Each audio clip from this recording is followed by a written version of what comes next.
Alors, je vous propose d'ouvrir votre Bible dans 2 Thessaloniciens, chapitre 3. 2 Thessaloniciens, chapitre 3.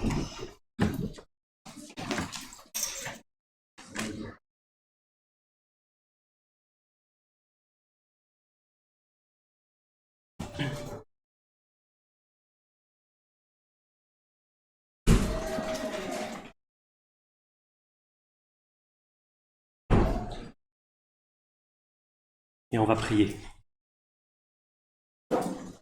Notre Père, merci pour la parole que nous pouvons librement ouvrir, lire, dont nous pouvons nous nourrir.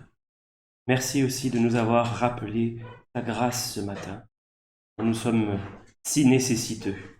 Merci Seigneur de nous avoir fait grâce. Et c'est par grâce Seigneur que tu béniras, tu le veux, cette prédication et l'enseignement qui sera aussi apporté à nos enfants. Nous te le demandons au nom du Seigneur Jésus-Christ. Amen. Donc dans cette lettre, cette deuxième lettre aux Thessaloniciens, le passage qu'on va lire ce matin, c'est la grande recommandation finale que l'apôtre Paul donne à cette église. Alors il est utile de rappeler, avant qu'on fasse la lecture, que c'est une église qui est jeune dans la foi. Elle a été créée, fondée il y a peu de temps. C'est une église aussi qui vit depuis sa création dans la persécution. Donc des choses très difficiles, en particulier pour de jeunes chrétiens. Dans les 2 lettres qu'on a lues, l'apôtre Paul les a beaucoup encouragés. Il leur a apporté beaucoup d'encouragement, il les a aussi instruits, notamment sur la fin des temps, parce qu'à force de persécution, les chrétiens se demandaient si les temps de la fin n'étaient pas maintenant, ce n'étaient pas ces temps-là qu'ils étaient en train de vivre. Et donc Paul leur a apporté des enseignements, dans la première lettre, sur le moment où le Seigneur viendra chercher son Église, et dans la deuxième, sur le moment du jugement dernier, où le Seigneur, lui, descendra et rétablira la justice sur la terre. Et après tout ça, à la fin de cette lettre, cette deuxième lettre, il leur adresse donc la recommandation qu'on va lire maintenant, 2 Thessaloniciens chapitre 3, et nous lirons les versets 6 à 15. Nous vous recommandons, frères, au nom de notre Seigneur Jésus-Christ, de vous éloigner de tout frère qui vit dans le désordre et non selon les instructions que vous avez reçues de nous. Vous savez vous-même comment il faut nous imiter, car nous n'avons pas vécu parmi vous dans le désordre. Nous n'avons mangé gratuitement le pain de personne, mais dans le travail et dans la peine, nous avons été nuit et jour à l'œuvre pour n'être à la charge d'aucun de vous. Ce n'est pas que nous n'en ayons pas le droit, mais nous avons voulu vous donner en nous-mêmes un modèle à imiter. Car lorsque nous étions chez vous, nous vous disions expressément, si quelqu'un ne veut pas travailler, il ne mange pas non plus.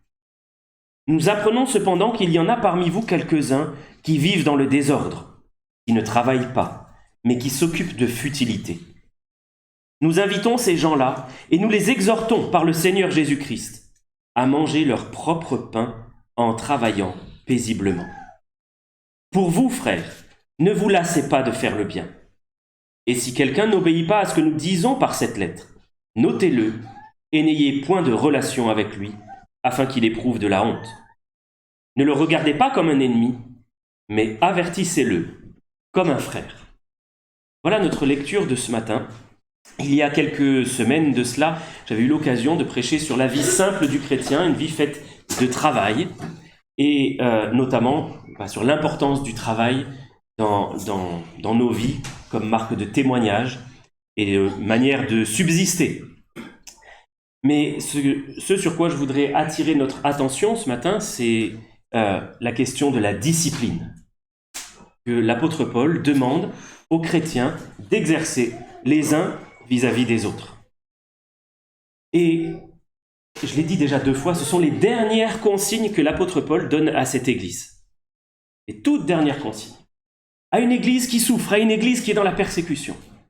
Est-ce que vous ne trouvez pas ça étonnant qu'au lieu de terminer sur quelque chose de très encourageant, sur une note véritablement que l'on va dire qualifiée de positive, l'apôtre Paul donne comme dernière grande recommandation éloignez-vous de ceux qui vivent dans le désordre. N'ayez pas de relation avec eux. Est-ce que ça ne nous paraît pas un petit peu rude, en particulier pour des chrétiens persécutés, de devoir exercer autant de discipline parmi eux? Mais ce texte, il est bien là. Il est bien là où il est, et il nous dit bien ce qu'il nous dit, même si ça ne nous paraît pas très très encourageant.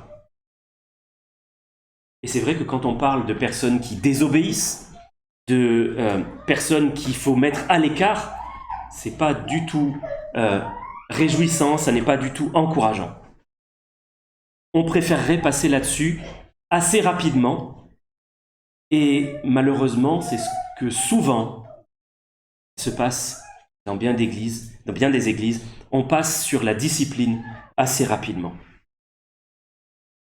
Et je voudrais nous faire remarquer que le ton que l'apôtre Paul emploie dans ce passage est vraiment solennel. Si vous regardez dès le verset 6, il dit « Nous vous recommandons au nom de notre Seigneur Jésus-Christ ».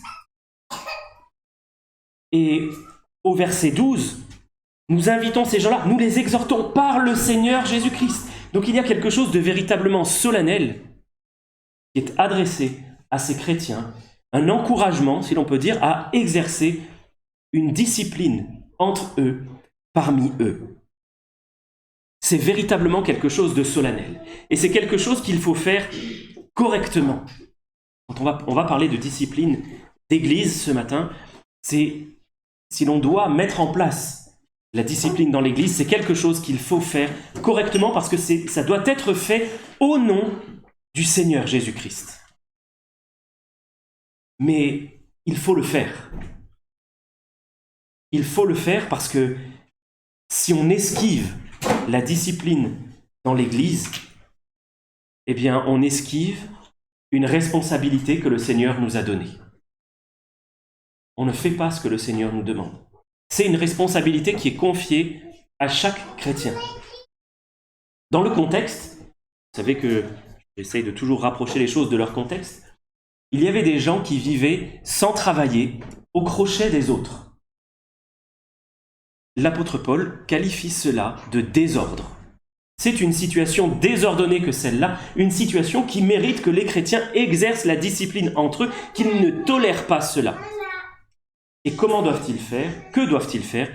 Eh bien, ils doivent se séparer de la personne qui décide et qui persiste de vivre de cette manière-là, sans travailler, en vivant au crochet des autres. Pourquoi? Parce que cela donne une si mauvaise image du Seigneur, une si mauvaise image des chrétiens, qu'il faut se séparer pour ne pas faire corps avec des personnes qui vivent dans le désordre, pour ne pas être associé à de telles personnes. Alors ce matin, je voudrais qu'on voit la question de la discipline sous 3 angles. D'abord, un angle personnel, parce qu'il est question d'une autodiscipline qui concerne chaque chrétien. Et dans un deuxième temps, on va voir que c'est aussi quelque chose qui doit être exercé de manière communautaire, qui concerne toute l'assemblée. Et dans un troisième point, on verra les principaux freins que nous pouvons rencontrer lorsqu'il s'agit d'exercer la discipline de l'Église et qu'est-ce qu'il faudrait faire pour que cela fonctionne. Mais d'abord, sous l'angle personnel, ce que j'ai trouvé vraiment marquant dans ce passage, c'est que l'apôtre Paul n'est pas en train de s'adresser uniquement aux responsables de l'Église. Ce ne sont pas les anciens qui sont concernés par la mise en place d'une discipline, mais il dit « nous vous recommandons, frères ». Donc il s'adresse à tous les chrétiens dans l'Église pour que chacun exerce d'une certaine manière cette discipline dans ses relations avec les autres.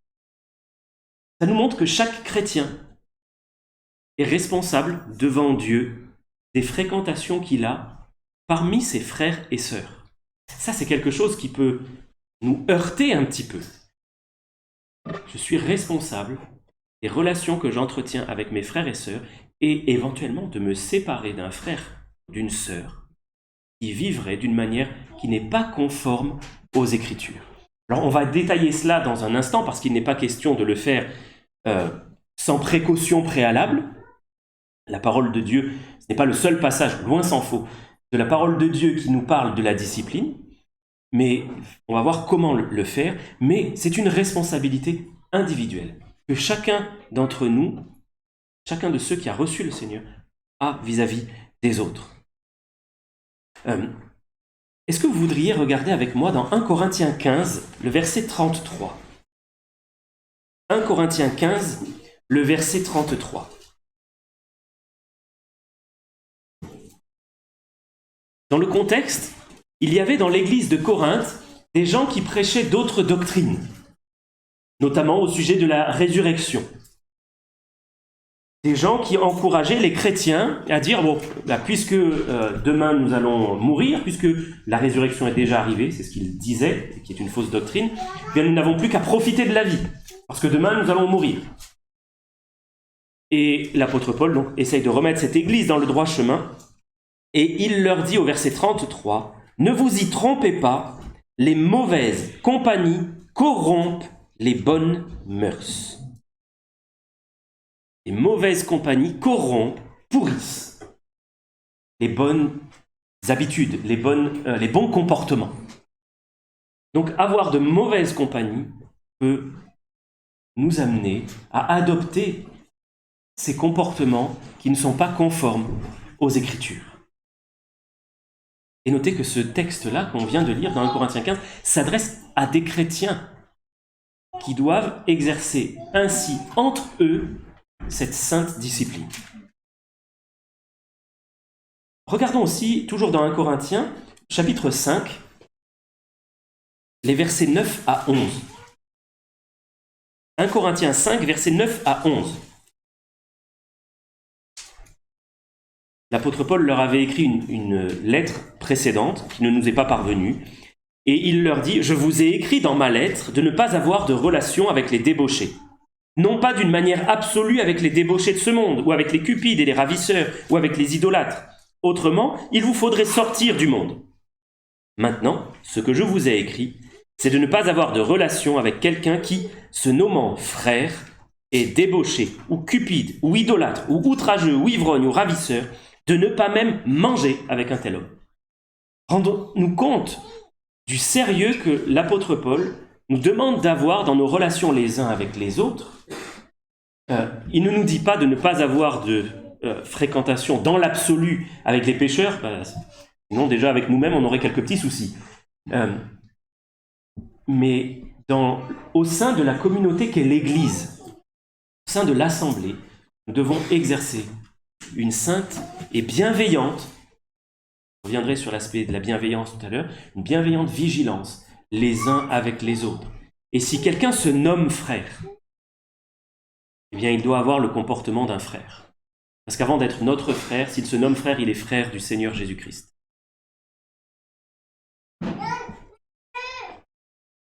Si nous retournons dans notre texte, nous voyons que les mesures que l'apôtre Paul demande d'exercer peuvent nous paraître très sévères, mais elles sont en tout cas absolument claires. Si nous regardons le verset 6, « Vous éloignez de tout frère qui vit dans le désordre. » Et au verset 14, « Si quelqu'un n'obéit pas à ce que nous disons par cette lettre, notez-le, n'ayez point de relation avec lui, afin qu'il éprouve de la honte. Ne le regardez pas comme un ennemi, mais avertissez-le comme un frère. » Alors on peut se dire, mais c'est vraiment super dur ce que l'apôtre Paul nous demande ici. Ça peut nous paraître intransigeant et absolument sans cœur, pourtant c'est bien là. Est-ce qu'il faut vraiment aller jusque-là ? Et pourquoi est-ce qu'il faudrait aller jusque-là ? Bien d'abord, je l'ai déjà dit, mais je le répète, pour ne pas être associé à des personnes qui, se nommant chrétiennes, ont un comportement qui déshonore le Seigneur. Parce que sinon, cela va amener à dire « Ah, c'est ça les chrétiens ? C'est ça l'Église ? C'est ça les enfants de Dieu ?» Ça, c'est la première raison. Ensuite, pour ne pas être influencé. On l'a vu dans 1 Corinthiens 15, les mauvaises compagnies corrompent les bonnes mœurs. Et nous devrions être particulièrement prudents si nous avons cette tendance à nous dire « Oh, moi ça va aller, je vais tenir bon. » Nous pourrions être tentés d'avoir une attitude un petit peu autosuffisante Il est possible que nous tenions bon, mais prenons garde tout de même. Celui qui croit être debout prenne garde de ne pas tomber.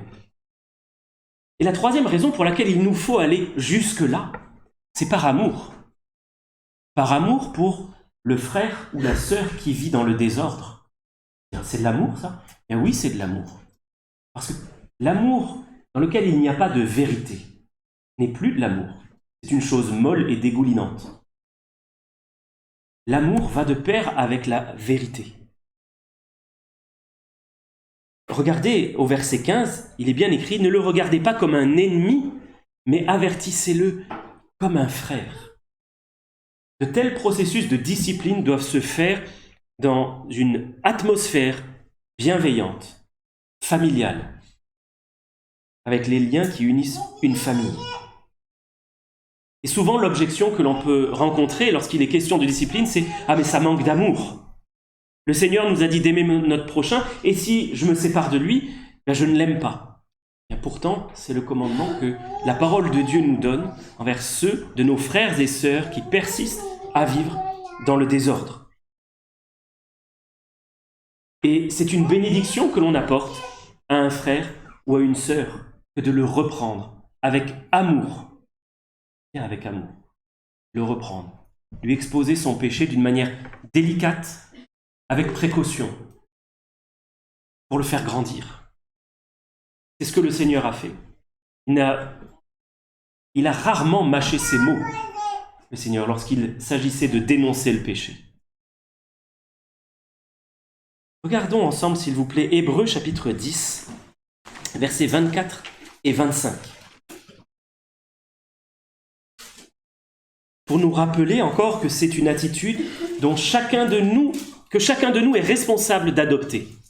Hébreux 10, versets 24 et 25. Veillons les uns sur les autres pour nous inciter ou nous exciter à l'amour et aux bonnes œuvres. N'abandonnons pas notre assemblée comme c'est la coutume de quelques-uns, mais exhortons-nous réciproquement, et cela d'autant plus que vous voyez s'approcher le jour. Nous avons ce rôle à avoir les uns vis-à-vis des autres, de veiller, moi sur mon frère et sur ma sœur, mes frères et mes sœurs veillez sur moi. C'est à double sens, pour nous inciter les uns les autres à pratiquer de bonnes œuvres, à ne pas céder au péché qui nous enveloppe si facilement, à persévérer dans la communion fraternelle, dans la communion des saints, dans les rassemblements de l'Église, et à s'exhorter, d'autant plus que l'on voit s'approcher le jour de cet enlèvement dont j'ai parlé tout à l'heure.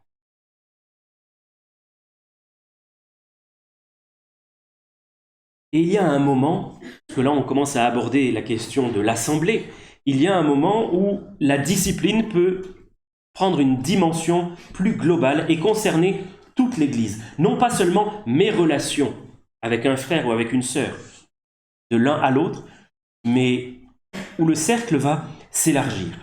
Et nous allons lire dans Matthieu chapitre 18, versets 15 à 20. Matthieu chapitre 18, versets 15 à 20. Ce que le Seigneur Jésus lui-même commande aux apôtres, le système qu'il demande d'instaurer dans l'Église. Il dit, si ton frère a péché, va et reprends-le entre toi et lui seul. S'il t'écoute, tu as gagné ton frère. Et jusque-là, on était dans la dimension personnelle, l'un avec l'autre. Verset 16. Mais s'il ne t'écoute pas, prends avec toi une ou deux personnes, afin que toute l'affaire se règle sur la déclaration de 2 ou de 3 témoins. Nous voyons là que le cercle s'élargit. Peu, mais il s'élargit. Verset 17. S'il refuse de les écouter, dis-le à l'Église. Et s'il refuse aussi d'écouter l'Église, qu'il soit pour toi comme un païen et un publicain, c'est-à-dire quelqu'un qui ne connaît pas le Seigneur, quelqu'un du peuple qui ne connaît pas le Seigneur. Je vous le dis en vérité, tout ce que vous lirez sur la terre sera lié dans le ciel, et tout ce que vous délierez sur la terre sera délié dans le ciel. Je vous dis encore que si 2 d'entre vous s'accordent sur la terre pour demander une chose quelconque, elle leur sera accordée par mon Père qui est dans les cieux. Car là où 2 ou 3 sont assemblés en mon nom, je suis au milieu d'eux. Je souligne simplement que ce passage que nous citons souvent, là où 2 ou 3 sont assemblés en mon nom, je suis au milieu d'eux, concerne la discipline de l'Église. C'est lorsque l'Église met l'un de ses membres sous discipline et que si simplement 2 ou 3 de ses membres s'assemblent pour décider de la mise sous discipline d'un membre, le Seigneur est au milieu d'eux et entend ce qui s'est passé. Il est témoin des procédures de discipline qui sont prises dans l'Église.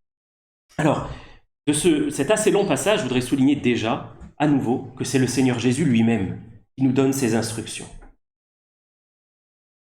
Ce que je veux bien souligner, c'est que cela concerne une personne qui a déjà été avertie. Le processus entre le verset 15 et le verset 17 est long. Ce n'est pas quelque chose qui se fait entre le lundi et le mercredi. C'est un processus long, parce que nous avons des cœurs particulièrement durs, lents à comprendre, lents à se repentir, et que nous devons, par divers moyens, exhorter le frère ou la sœur qui se rend coupable d'un péché et qui souhaite persister dans son péché. Nous devons, par plusieurs moyens, tenter de l'en détourner. Ce n'est pas le cas d'une personne qui lutte contre un péché qu'elle connaît.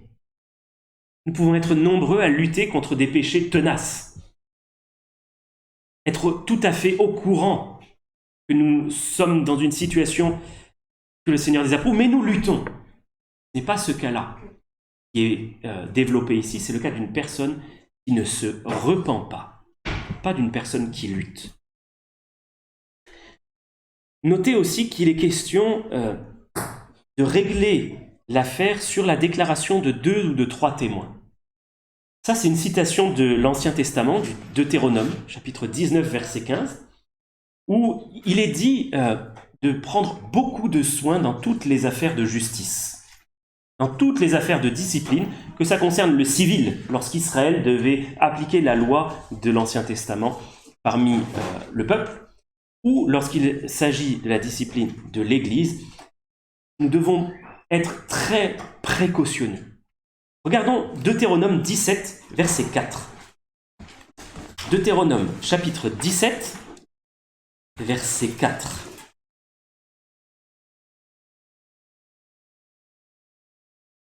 Il est là question de personnes du peuple d'Israël qui auraient cherché à en détourner d'autres du Seigneur et à les entraîner à l'idolâtrie.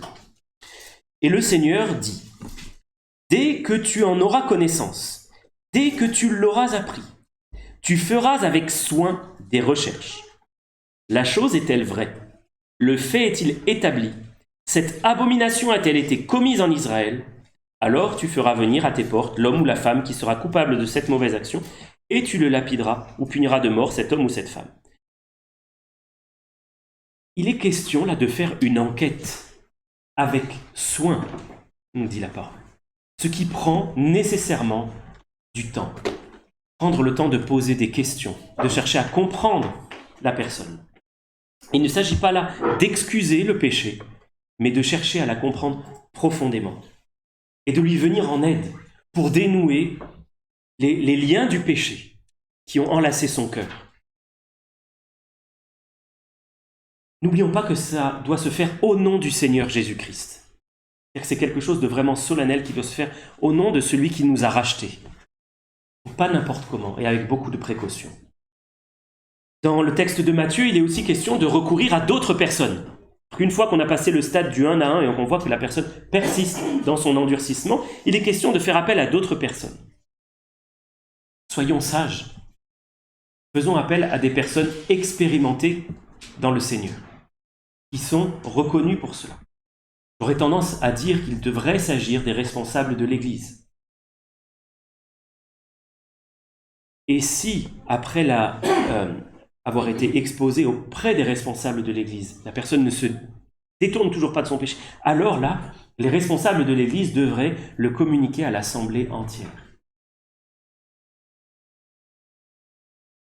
Par rapport aux responsables de l'Église, il est important de noter que la parole de Dieu ne leur donne pas d'immunité Vous savez que dans notre pays, il y a certaines personnes qui bénéficient d'une immunité. Une immunité parlementaire, une immunité présidentielle, ce qui fait qu'ils ne peuvent pas être mis sous discipline, mis en examen par les juges de notre pays tant qu'ils exercent leurs fonctions. Les responsables de l'Église ne bénéficient pas d'une immunité ecclésiale. Alors si vous regardez par exemple dans 1 Timothée chapitre 5, verset 19, 1 Timothée 5, verset 19, et je vais lire jusqu'au verset 21. Il est question là aussi de la discipline à exercer envers les anciens de l'Église, c'est-à-dire ses responsables. L'apôtre Paul dit à Timothée, « Ne reçois point d'accusation contre un ancien, si ce n'est sur la déposition de 2 ou de 3 témoins. Ceux qui pêchent, reprends-les devant tous, afin que les autres aussi éprouvent de la crainte. Je te conjure devant Dieu, devant Jésus-Christ et devant les anges élus, d'observer ces choses sans prévention et de ne rien faire par faveur. » Pas de favoritisme dans ces histoires-là. Notez que l'apôtre Paul rappelle que il faut environner quand même de certaines précautions cette mesure de discipline, en particulier lorsqu'elle concerne les responsables de l'Église, qui sont beaucoup plus souvent exposés à des critiques. Et pour que ça ne dégénère pas en des luttes de pouvoir ou en des accusations infondées, il faut que les personnes qui pourraient être mises en accusation le soient sur une base sérieuse, avec plusieurs témoins de la faute commise. Néanmoins, si la faute est avérée, là, il est question d'être repris publiquement. C'est-à-dire le péché du responsable de l'Église doit être exposé publiquement devant l'Église.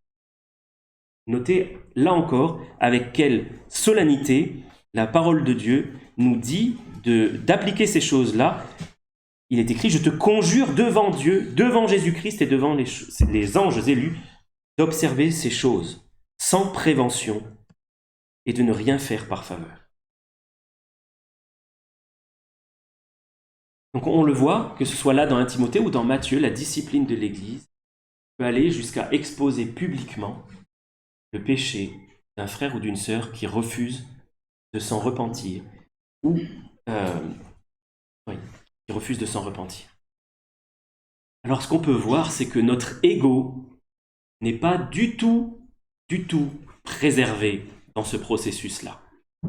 Ça n'est pas quelque chose que le Seigneur cherche à préserver de notre orgueil. Il ne s'agit pas de nous malmener les uns les autres, ni d'être sans pitié et sans miséricorde. Parce que si nous avons à reprendre l'un ou l'autre, nous devons le faire avec douceur en nous souvenant de quel bois nous sommes faits nous-mêmes. Que nous sommes nous-mêmes sujets à de grandes tentations et à des chutes. Donc c'est avec d'autant plus de miséricorde que nous devons traiter notre frère ou notre sœur qui pourrait être pris dans les liens du péché. Il ne s'agit pas d'humilier quelqu'un. Le Seigneur a trop de respect pour nous livrer, comme ça devient la mode aujourd'hui, à la vindicte populaire, au lancer de tomates et de cailloux. Mais rappelons-nous qu'il vaut mieux avoir honte devant les hommes que d'avoir honte devant Dieu. Et j'en viens aux principales difficultés que l'on peut rencontrer lorsqu'il s'agit d'exercer la discipline. Il y en a 2 sur lesquelles je passerai très rapidement, une sur laquelle j'aimerais dire un petit peu plus de choses. Le premier frein, la première difficulté que l'on peut rencontrer, c'est le manque de courage. Le manque de courage lorsqu'il s'agit d'aller dire à un frère ou à une sœur « Écoute, ce que tu as fait là me semble ne pas correspondre à ce que dit la parole de Dieu. Est-ce qu'on pourrait en parler ?» Nous pouvons facilement manquer de courage les uns avec les autres. Et dans bien des églises, la discipline n'est pas du tout exercée, ni au niveau personnel, ni au niveau de l'assemblée, et c'est la porte ouverte à tout un tas de dérives sur la doctrine, de dérives sur le comportement. Ça ouvre la porte aux querelles, ça ouvre la porte aux divisions. Et on finit par admettre au sein de l'Église des pécheurs qui vivent dans le péché et qui se contentent de vivre dans le péché.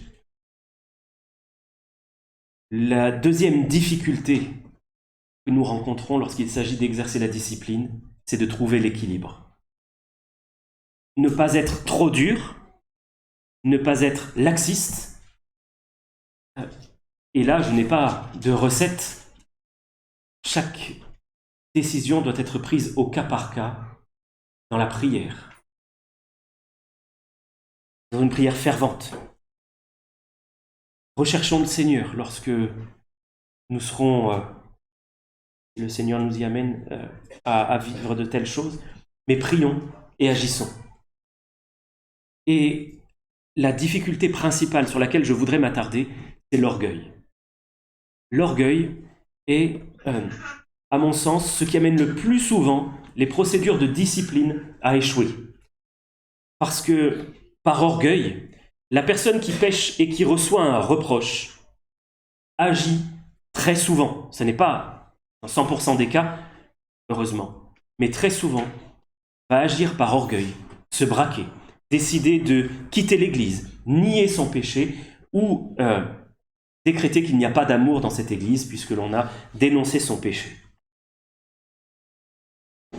Le plus souvent, la réaction que j'ai pu constater malheureusement, c'est le départ, la fuite. La personne décide de changer d'église et va transplanter son problème d'une église à une autre, parce qu'elle n'aura pas réglé devant Dieu, ni devant les hommes, ce qui l'a amené à pécher. Quelle devrait être notre réaction si un frère ou une sœur dans l'église vient nous adresser un reproche? Et on va regarder dans le livre des Proverbes, chapitre 12 d'abord, et verset 1. Proverbe 12, verset 1.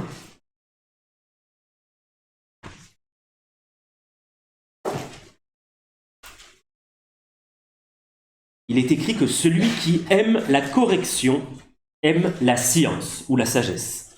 Celui qui hait la réprimande est stupide.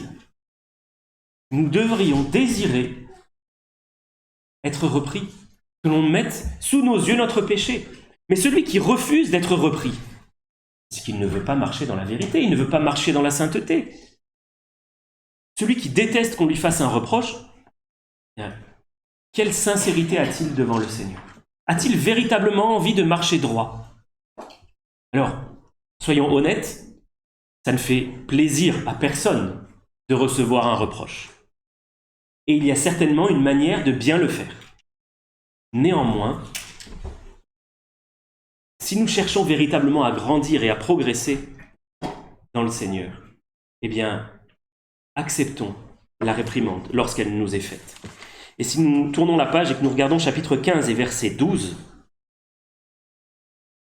Proverbe 15, verset 12, il est écrit que le moqueur n'aime pas qu'on le reprenne. Il ne va point vers les sages. Celui qui n'aime pas être repris, c'est le moqueur, celui qui va prendre les choses de Dieu à la légère. Celui qui va éviter d'aller vers des personnes plus sages qui pourraient lui apprendre. Celui qui va éviter, par ce comportement-là, d'être mis en défaut. Et plus on s'approche de la lumière, plus les impuretés sont révélées. Si vous approchez une lumière rasante d'un meuble qui n'a pas été dépoussiéré depuis longtemps, ça va révéler bien des choses. Mais même s'il a été dépoussiéré il y a très peu de temps, il suffit que vous approchiez une lumière rasante, vous savez, la lumière du soleil qui se couche et qui arrive sur vos vitres qui n'ont pas été lavées depuis fort longtemps. Ce genre de choses. À la maison, nous avons un piano en bois, très joli. Mais si je ne prends pas le soin de dépoussiérer régulièrement, on va dire tous les jours, très rapidement, on va voir avec la lumière chaque grain de poussière. Ça va apparaître comme en plein jour, j'allais dire, bien sûr. Et si nous cherchons par notre comportement à éviter la compagnie de ceux qui marchent fidèlement avec le Seigneur, de ceux qui seraient en mesure de nous adresser un reproche, nous fuyons la lumière. Et nous n'avons pas la capacité, nous fuyons l'opportunité que nos péchés nous soient révélés. Mais malheureusement, la réaction que l'on entend le plus souvent, lorsque l'on adresse un reproche à un frère ou à une sœur, c'est « Quoi, mais tu me juges? Il n'y a que le Seigneur qui a le droit de me juger. » J'ai entendu quelques rires qui laissent supposer que je ne suis pas le seul à avoir entendu ces choses-là. Je voudrais adresser un avertissement aux personnes qui auraient tendance à se réclamer du jugement du Seigneur. Prenez garde, parce que ce que vous demandez pourrait bien arriver. Si vous demandez à être jugé par le Seigneur pourrait bien vous prendre au mot. Et n'oubliez pas que c'est une chose terrible que de tomber entre les mains du Dieu vivant. Il est dit dans l'Épître aux Hébreux, c'est une chose terrible que de tomber entre les mains du Dieu vivant, dans un passage où il est clairement question de la discipline que le Seigneur exerce envers ses enfants. Alors peut-être qu'on va dire, oui, mais s'il me l'avait dit différemment, je l'aurais pas mal pris. C'est peut-être vrai. Là-dessus encore, je ne peux que nous encourager à dire les choses avec tact, avec rondeur, et à prier avant d'aller voir un frère pour lui mettre son péché sous les yeux. Néanmoins, si je fais abstraction de la forme avec laquelle ces choses m'ont été dites, est-ce que cette personne avait raison? Il y a de cela une dizaine d'années, j'ai été repris par un frère et par une sœur. Ma première réaction, je ne l'ai pas laissé transparaître, mais ma première réaction intérieurement, c'était « Va balayer devant ta porte avant de venir balayer devant la mienne. » Et le Seigneur m'a repris. Il m'a dit « Baptiste, est-ce que ton frère et ta sœur ont raison ?» Notez qu'il ne m'avait pas mal parlé du tout. Il n'avait aucune raison de prendre mal, de m'offusquer ou de me braquer, de ce point de vue-là. Mais est-ce qu'ils ont raison? Ils avaient raison. Est-ce que j'avais péché? Oui, j'avais péché. Est-ce qu'ils étaient dans leur droit de me faire cette réprimande? Oui, ils étaient dans leur droit. Je rends grâce au Seigneur qui m'a rappelé ces choses-là et qui a permis que je règle la situation, que j'aille demander pardon à la personne contre laquelle j'avais péché. Et cette expérience, aussi désagréable qu'elle ait pu l'être, elle est restée profondément ancrée dans mon cœur et elle me sert encore de guide aujourd'hui. Et vraiment, je bénis le Seigneur d'avoir bénéficié d'un frère et d'une sœur qui m'ont tant aimé, ils ont accepté le risque que je me fâche, le risque que je le prenne mal, simplement que je marche droit.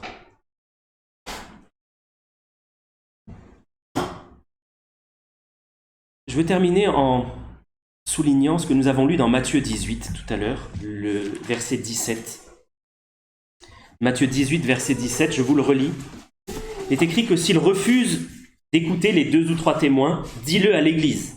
S'il refuse aussi d'écouter l'Église, qu'il soit pour toi comme un païen et un publicain. Si on ne réfléchit pas, on pourrait se dire que la personne qui a refusé de se repentir, nous n'avons plus à avoir pour elle que du dédain. Un païen. Ce n'est pas du tout ce qui est dit ici. Quelle devrait être l'attitude du chrétien envers les païens qui ne connaissent pas le Seigneur? Envers les gens du peuple qui ne connaissent pas le Seigneur. Le chrétien doit chercher à leur annoncer l'Évangile. Chercher à les ramener à la grâce. Il manifeste peut-être le comportement de quelqu'un qui ne connaît pas Jésus-Christ. Eh bien, notre rôle en tant que chrétien, et c'est le but que poursuit la discipline, c'est de ramener à Dieu. Annonçons l'Évangile. Annonçons que Jésus pardonne les péchés. Mais que celui qui n'avoue pas ses fautes, celui qui cache ses transgressions, il ne peut pas prospérer, il ne peut pas avancer. Par contre, celui qui les avoue et qui les délaisse obtient miséricorde. Et c'est cela que nous sommes appelés à prêcher, appelés à annoncer, même à ceux qui refusent de se repentir de leurs péchés. On va prier ensemble. Notre Dieu est un Dieu saint. La sainteté redoutable. Et merci parce que tu nous as ouvert un libre accès auprès de toi par Jésus. Tu nous demandes, à nous qui te connaissons, qui désirons marcher avec toi, de chercher à marcher de mieux en mieux, de ne pas nous laisser envelopper par le péché. Seigneur, il y a bien des choses que nous ne voyons pas sur nous-mêmes. S'il te plaît, montre-les-nous. afin que nous grandissions. Donne-nous une attitude d'amour ardent, sincère les uns avec les autres, pour savoir nous reprendre, avec amour, avec vérité, avec patience aussi. Seigneur, fais-nous grâce, afin que notre assemblée et tes diverses églises dans notre pays et dans le monde marchent dans la droiture.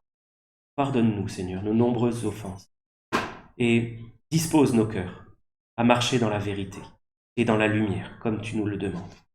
Merci parce que tu veux nous faire grâce, lorsque nous te confessons nos péchés. Merci parce que tu es fidèle et juste pour nous les pardonner, pour nous purifier de toute iniquité, pour rétablir notre communion avec toi. Nous ne le méritons certainement pas, Seigneur, mais merci pour la grâce que tu nous accordes. Au nom du Seigneur Jésus-Christ. Amen.